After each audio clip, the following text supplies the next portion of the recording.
back to his hut. And every time I listen to Swami, I feel that same voice. This is Niti.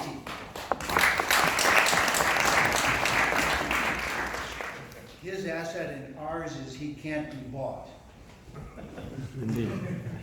And in the hallways of power, this is extraordinary. Now, I want to say a few things to you in this illustrious place that I think need to be said, that because I'm wearing the Caucasian skin, because I was born a Christian, because my grandfather was a sergeant in World War I, a cavalry sergeant, my father a captain, an Air Force captain in World War II. When I went into the ashram where I was for 5 years, I had a remembrance one day and I called him and said, "Father, when you were stationed in the military, where were you stationed?" He said, "Mumbai." He was flying C-46s and 7s. This is the transport plane that came to Douglas DC-3, first airliner. But they used them for transport across the mountains, across the Himalayas. He had a patch on his leather jacket that showed Dumbo the flying elephant. And they called it flying the hump.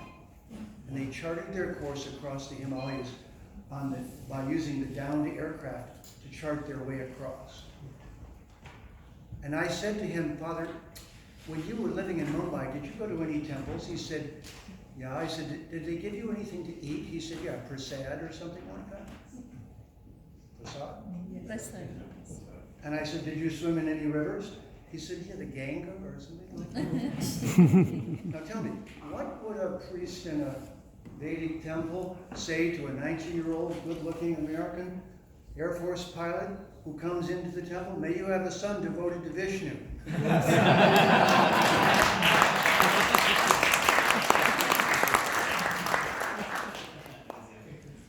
So, I want you to feel what I feel, which is that something amazing is happening. The way I like to say it is when both Islam, violent Islam, I always make that distinction because otherwise it's not true. When violent, colonizing, rape and pillage Islam entered Bharat and attacked her and burned Nalandar and did so many atrocious things, during that time and during the time of British rule, where they invented colonization and perfected it as a science. And it's important to understand this, that during the time that these colonizations were taking place, when Columbus did his journeys, just before the Pope in Rome issued a couple of papal bulls, and they divided the world into two parts, giving one half to Spain and one half to Portugal, and invented a doctrine called discovery. Discovery does not mean finding a place.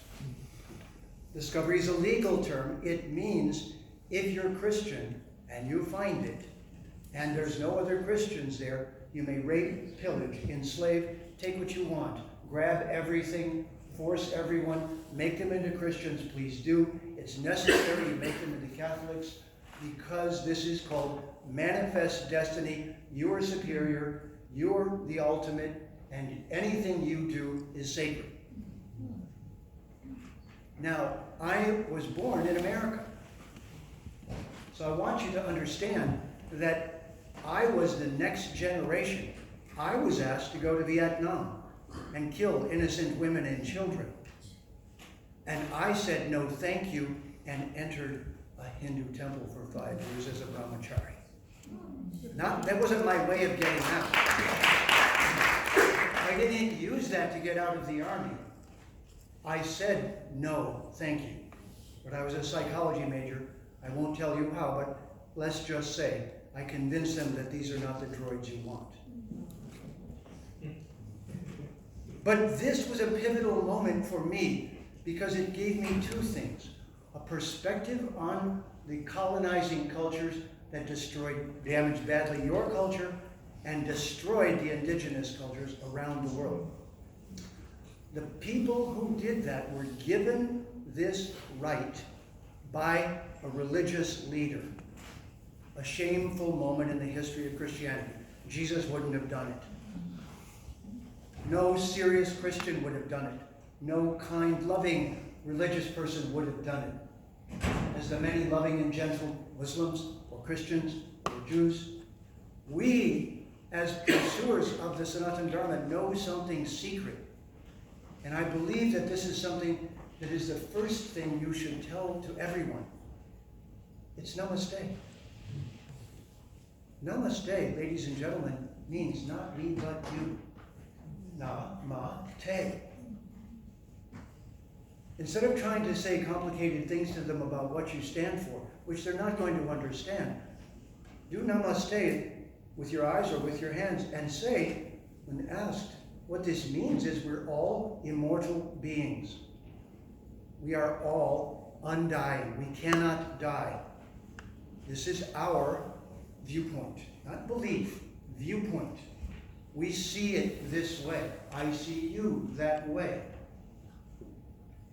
The reason I'm telling you this is, coming in from the outside, do you understand that all these other traditions believe there's only one life?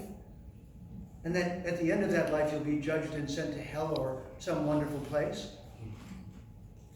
How would you feel right now if I had a gun on you and said, by the way, at the end of this talk you'll have to memorize it and repeat it all back, or you'll get shot? So this is the opposite of the Vedic viewpoint. This is what made me fall in love with it. Because when I was a young churchgoer, I said, Jesus sounds lovely, his father sounds like a real mean son of a gun. Not the biggest father, I like Jesus, he's nice, but no disrespect, but your father's kind of mean. He wants to throw everyone to hell. So how do you change the game? Please let me show you. Namaste. Say it. Namaste. Put your hands up. Namaste. Give me the full treatment. Namaste. Because this means you're playing the long game. You look at every living entity as divine. And if you can do that while they're insulting you, while they're colonizing you, while they're mistreating you, when they make corporations out of colonization, which are now our corporations today, who are only for profit, well, what's the difference between that and colonization? Nothing. So my proposal is corporations should have one more officer, CEO, CFO, CCO, Chief Conscience Officer. The corporation's problem is they don't have a conscience. They just rape and pillage. They were invented by the British East India Company and others like them. Nothing against the current people in Britain, not their fault. No harm, no foul. Who knows where they all ended up, because we all take birth in different bodies. They probably came back and took birth in India. It's only fair. Turnabout's fair play. So this is one of the things I want you to feel, that someone coming from the outside was in a tiny cave designed to keep them a slave and keep them ignorant and keep them a prisoner, and told you have only one life. You're already evil and you're going to go to hell if you don't do just what you're told. That's not religion. That's demagoguery by anyone's book. Religion is when you're taught beautiful knowledge, you're taught to love and respect everyone, you have an inspiration of the divine, you feel love for every creature. No, I don't care what you call that. That's Dharma. That's truth. If you don't believe that, then you're going to see people as objects and animals as objects and put them in dark buildings and torture them and then eat them. Horrible. So I want you to understand, those of us who grew up eating steak, drinking alcohol, in the midst of a culture that had completely, and this is truth, I want you to understand, the whole United States was decimated by the Europeans coming in. Did you know that the First Nations people had made the entire North America into a park? That you could drive an army through North America when they came in because it was so cultivated? But all the wild animals lived there with the people. Is this not like Bharat? It is. So the next thing I want to say to you is that this namaste, the simple things that you know, are much more powerful than you think. The next one is the three gunas. Everything is being created, it's being maintained, and it's being destroyed. If you understand this, you understand the situation. I'm immortal. That's the beginning thing. Without that, you're scared and playing a short game. I'm immortal, you're immortal, I see you as immortal, I see you in that way. We don't have to, we're not talking our religion, we're saying this is how I see you, being honest. I see you as an immortal being, and I really respect you for that. Now, next is, there's three stages of life and matter. The first is creation, the second is, are you maintaining? And the other meaning of this is, are you maintaining? I'm maintaining the thought, Jeffy. Good. Thank you. Are you balanced? So Vishnu is the balance point. Shiva is in charge of destruction, recycling, entropy, and matter. And Brahma Saraswati, creators, creating everything. Now, why would we then throw Brahma and Saraswati out and be left with two? Because two can become a sect. But that's not the Vedic culture. There's not a sect. No one can join a sect unless they tell me they don't have catabolism or anabolism. Which one would you like to do without? Metabolism, catabolism, or balance? Metabolism, anabolism, or catabolism? You see? And so there is no sectarian Vedic culture. There's just favorites. So who your favorite is not your religion. It's a Dharma. Who you love, no one should ever try to dissuade you from that. It should be your beautiful choice. So the next thing, and this is what has come from trying to bring this knowledge into English. You see, you have the luxury that it was given to you and you heard it from everyone. Whereas those of us who were born without it, heard it from a few gurus and then had to digest it and integrate it and bring it into English. And this is the part that the worldwide community has not tried to do yet. Because you've just been recovering from being pillaged and colonized. So I believe this next phase of the renaissance of Vedic knowledge is two things. The millions of yoga practitioners who are often Caucasian around the world are going to gradually get educated and truly become yogis. Not just practitioners of asana, but they're in the beginning stage, and it's wonderful. And there's millions of them. So where did this come from? Well, here's my theory. That when the British and everyone came to Bharat and took everything they could, just as it came time for the 60s, the gurus and teachers of Bharat said, no, wait, you took the wrong stuff. You were trying to get the valuables. We've got the valuables. And so just at the pivotal moment when all of us were seeing the slaughter of innocents by presidents who should not be in power in America, the destruction of an innocent culture for no reason whatsoever, at that moment it cracked open our belief in the authority of our culture, and we listened to yours, and we were awakened. We got the missing vitamins. We didn't reject our culture. I haven't rejected any of the gifts my culture gave me, and I'm deeply grateful. Point is, something was missing. A vitamin was missing. So my image for this is, when Bharat was being attacked intensely, like a banyan tree, she threw seeds all over the world in two ways. You, her direct children, were forced to come out into the world and ask yourself, what does it really mean to be a Hindu? Not to just get by, not to just say what my mother said or father said, but to learn it, know it deeply, and then talk it to others. How do we talk it to others? 18th chapter of the Bhagavad Gita, Bhagavan says, Arjun, have you heard me? And Arjun says, yes. And he says, so, are you ready to do it? He says, yes. He says, great, now let me tell you a secret. Never forcefully tell this knowledge to anyone. Never tell it to someone who doesn't want to hear it. My beloved friends, this does not mean don't say it. And this is where the Hindu community is still trying to find their way. It's how to say it is what you should be asking. And to whom? So the two words are adhikari. what is the level of understanding of the person that I'm speaking to? How do I feed them the next piece of wisdom that I've been given so that they're healthy and improved, but in the just appropriate way? If you're not thinking that thought all the time, you're not doing your job. You've been given the gifts, but you're not paying the rishis back. You're just benefiting from it, but you're not brave enough to talk to people about what you know, but not as if it's a religion. It's not. It's a dharma. It's science. It's the gunas. It's the doshas. It's the body types. It's a 5-element paradigm of how the whole world is created. It's a way of looking at things. It's why, if you can't get into IIT, you can get a scholarship to MIT or Stanford.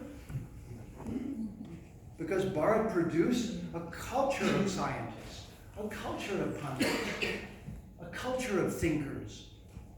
But one thing is missing, in my opinion, after all these years of doing what I've been doing, is that you haven't learned to converse with the people around you in English and talk about your culture. And the collateral damage is your children. Because you haven't taken the trouble to do this. I know why. You've been working so darn hard just to have a root in a culture that's not yours, that how dare I blame you for doing that? I couldn't. But listen, it's the next thing, because they're deciding right now. I've been talking to them myself for 20 years. Your children. And when I say these things, tell you something that happened. I was giving a talk in Vancouver, and there was a young man in there who was in graduate school in engineering at a university in Santa Cruz, and he listened to the talk for 2 hours. He came up to me and he says, "My mother's going to love you." "My mother's going to love you." I said, "Why?" He said, "Because I just heard from you what she's been telling me all my life. I've been rejecting it, and I just got it. I got it from her, but I wouldn't accept it. I heard you say it, and I totally accept it. I'm there, and I'm going to go home and tell my mother." So now, I propose to you that we are now a team. I just a representative of a phenomenon. 2 kinds of reincarnating yogis from previous lives who volunteered for an interesting proposition to come to a troubled and difficult planet and really learn the principles of Dharma by talking people out of destroying the world. I believe that is what we are here to do, to talk them out of destroying the world. And yad yad acharati shreshtas, tat tat evetaro janaha, sayat pramanam kurute, lokas tad anuvartite.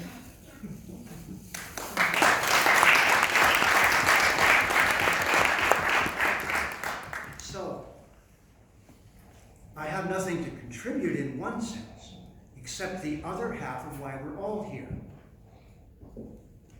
I represent, I'm so on fire with your culture, I can't do anything else. Wow.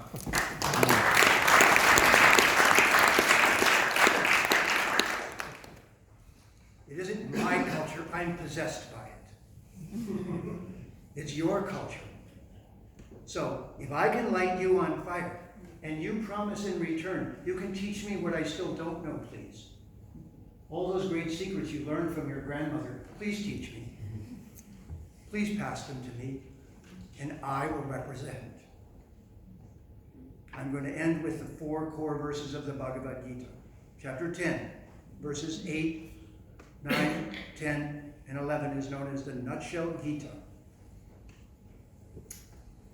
So, Aham sarvasya prabhavo matak sarvam pravartate iti madhva bhajantimam buddha bhava samandita majchita madgata prana bodhiyantak parasparam kathayantas chamam nityam tushanti cha ramanti cha tesham satati yuktanam bhajatam priti purvakam dadami buddhi yogam tvam ye namam upayanti te tesham evanukam partham aham ajnanajam tamaha nashyami atma bhavasta jnana dipena vasta.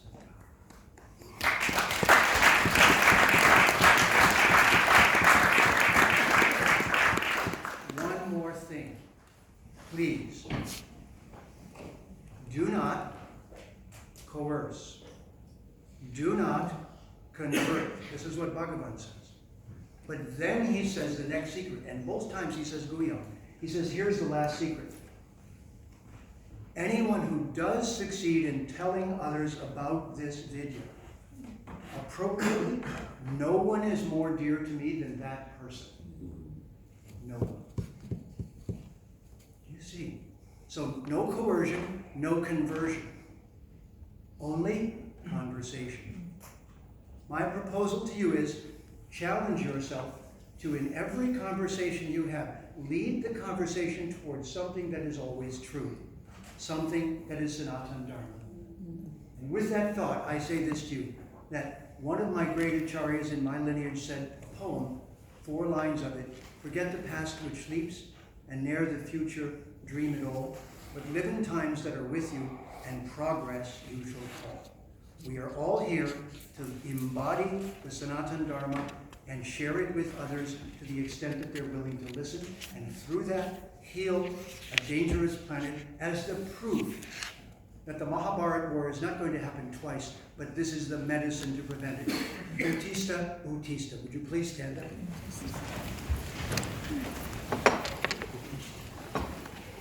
This is all Bhagavan said to Arjuna. Okay, be ready? Stand up. Be yourself.